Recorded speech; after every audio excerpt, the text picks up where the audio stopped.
Friends, स्वागत है आप सभी का मेरे यूट्यूब चैनल पे। मैं हूं यश और आज हम 1000 वर्ड्स की डिक्टेशन करेंगे जो 70 शब्द की स्पीड से रिकॉर्ड की गई है। ओके फ्रेंड्स, और मैं लास्ट में स्क्रॉल कर दूंगा, आप डिक्टेशन देख लीजिएगा। तो इसमें काफ़ी सारे कठिन वर्ड्स हैं। ओके फ्रेंड्स, तो थोड़ा ध्यान रखिएगा और स्पीड यही इस्तेमाल करिएगा 70 की। ओके फ्रेंड्स, तो शुरू करते हैं। डिक्टेशन शुरू होगी 5 सेकेंड बाद।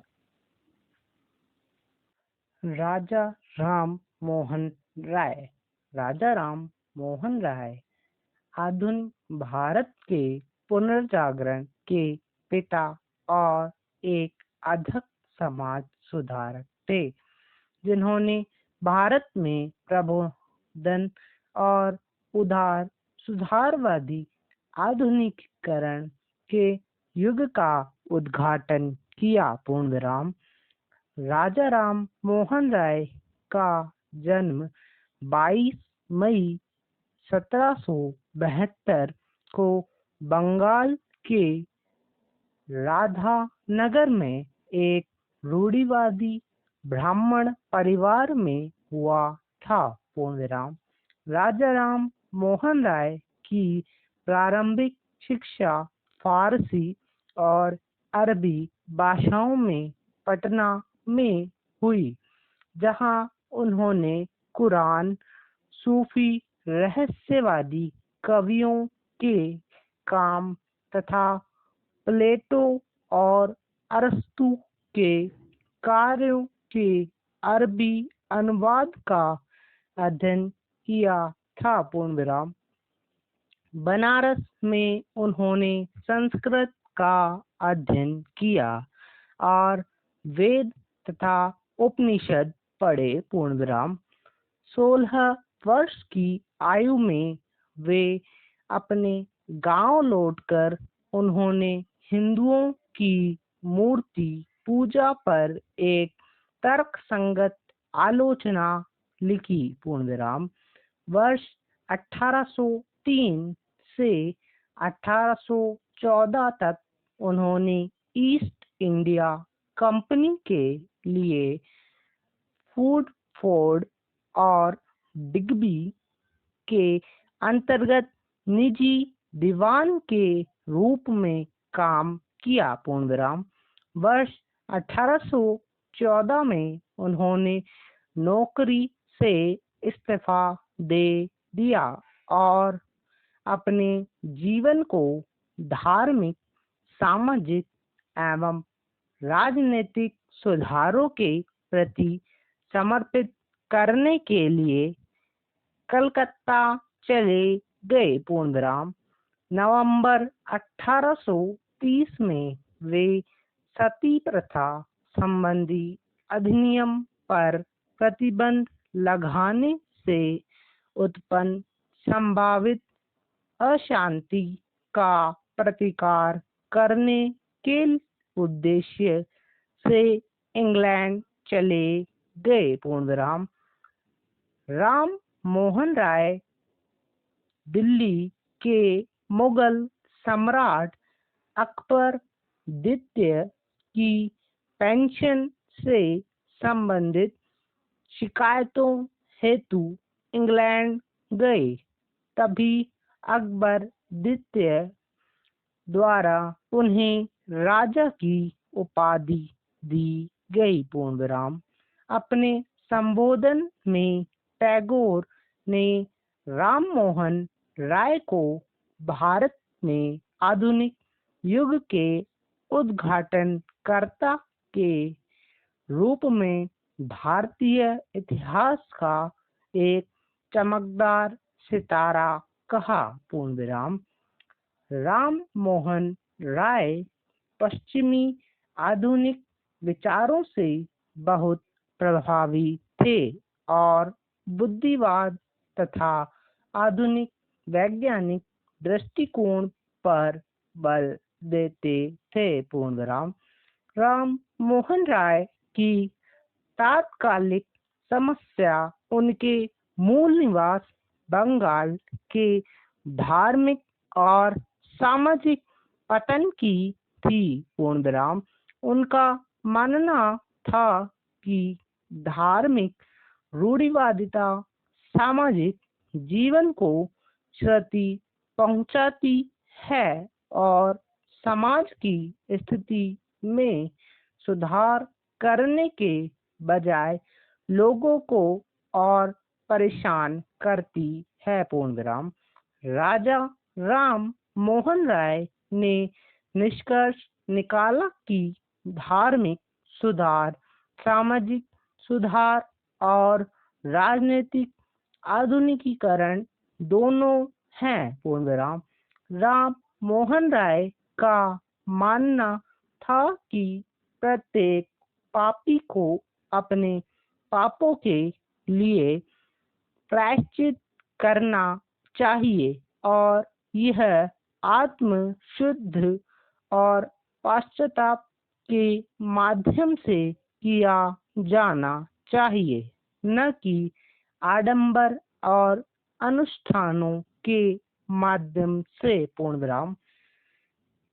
वह सभी मनुष्यों की सामाजिक समानता में विश्वास करते थे और इस तरह से जाति व्यवस्था के प्रबल विरोधी थे पूर्ण विराम। राम मोहन राय इस्लामिक एकशवाद के प्रति आकर्षित थे।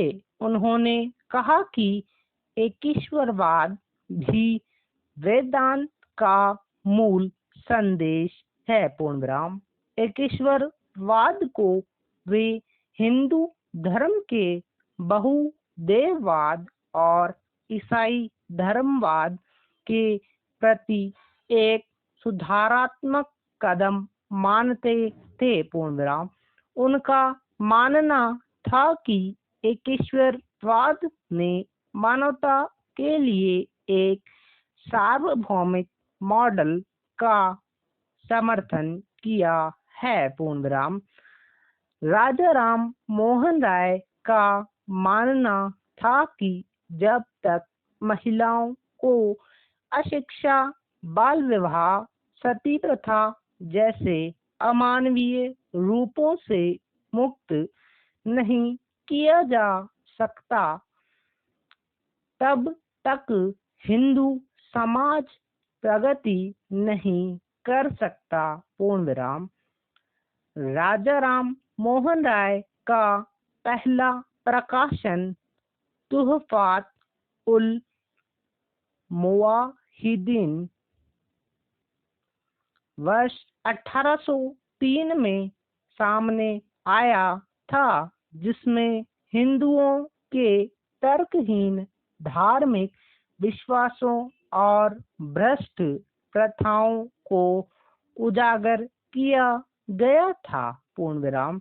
वर्ष 1814 में उन्होंने मूर्ति पूजा, जातिगत कठोरता, निरर्थक अनुष्ठानों और अन्य सामाजिक बुराइयों का विरोध करने के लिए कलकत्ता में आत्मीय सभा की स्थापना की पूर्ण विराम। उन्होंने ईसाई धर्म के कर्म कांड की आलोचना की और ईसा मसीह को ईश्वर के अवतार के रूप में खारिज कर दिया पूर्ण विराम।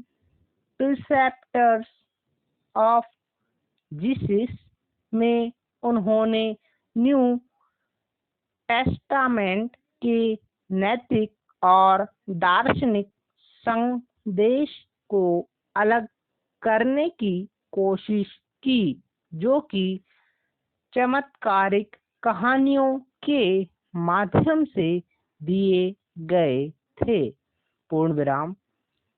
समाज सुधारक पैरा राजा राम मोहन राय ने सुधारवादी धार्मिक संघों की कल्पना सामाजिक और राजनीतिक परिवर्तन के उपकरणों के रूप में की, पूर्ण विराम।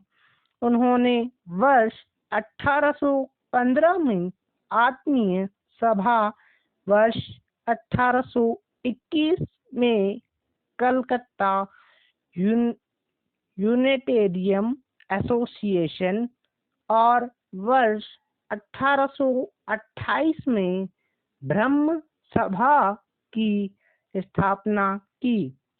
उन्होंने जाति व्यवस्था, छुआछूत, अंधविश्वास और नशीली दवाओं के इस्तेमाल के विरुद्ध अभियान चलाया, पूर्ण विराम।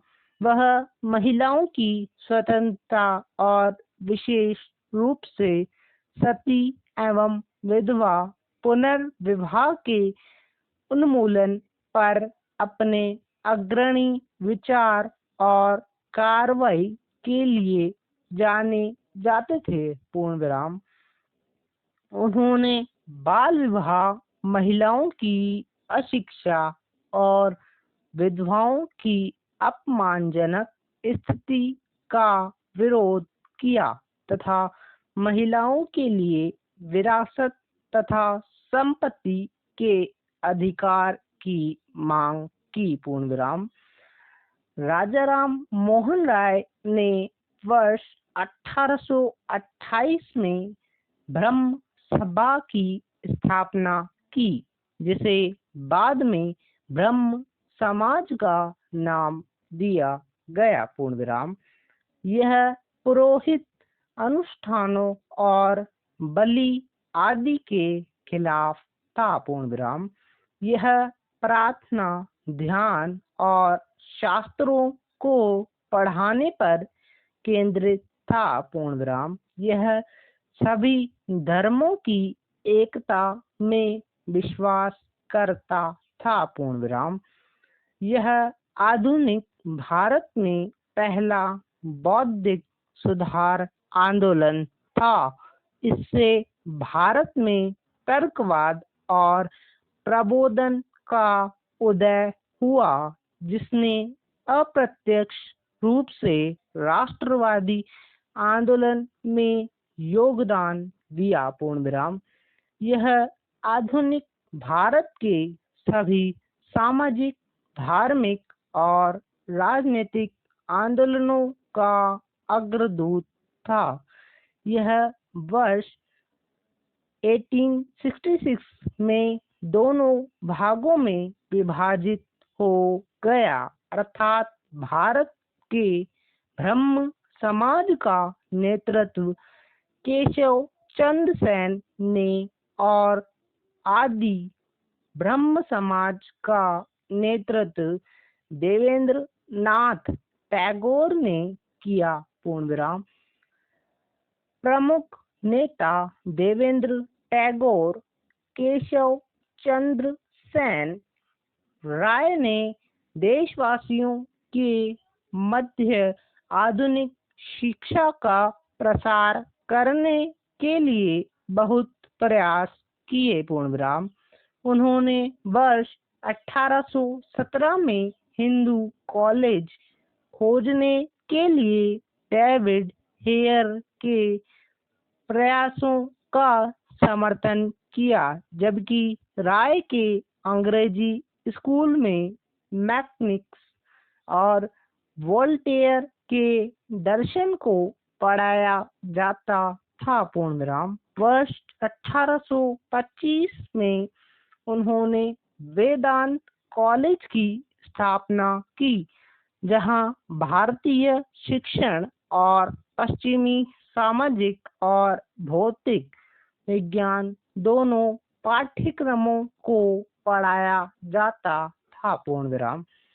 नागरिक स्वतंत्रता राय ब्रिटिश प्रणाली की संवैधानिक सरकार द्वारा लोगों को दी गई नागरिक स्वतंत्रता से अत्यंत प्रभावित थे और उसकी प्रशंसा करते थे, पूर्ण विराम।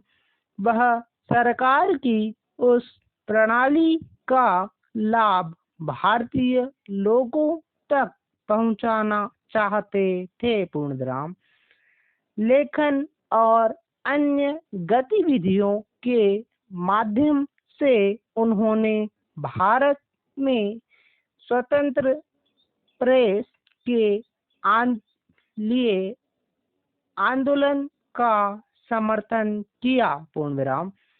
जब वर्ष 1819 में लॉर्ड हेस्टिंग्स द्वारा प्रेस सेंसरशिप में ढील दी गई तो राम मोहन राय ने 3 पत्रिकाओं, ब्राह्मणवादी पत्रिका, बंगाली साहित्य साप्ताहिक, संवाद कौमुदी और फारसी साप्ताहिक मिरात उल अकबर का प्रकाशन किया। पूर्ण विराम।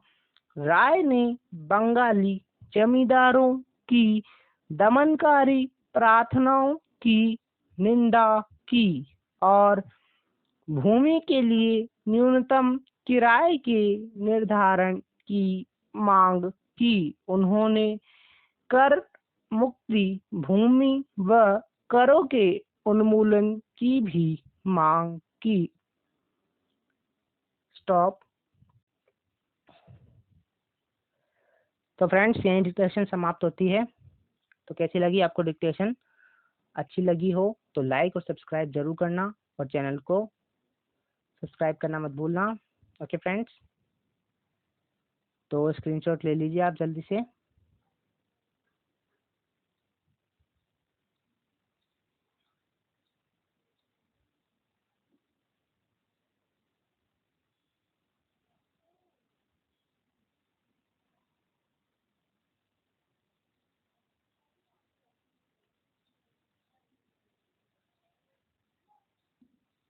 Okay friends,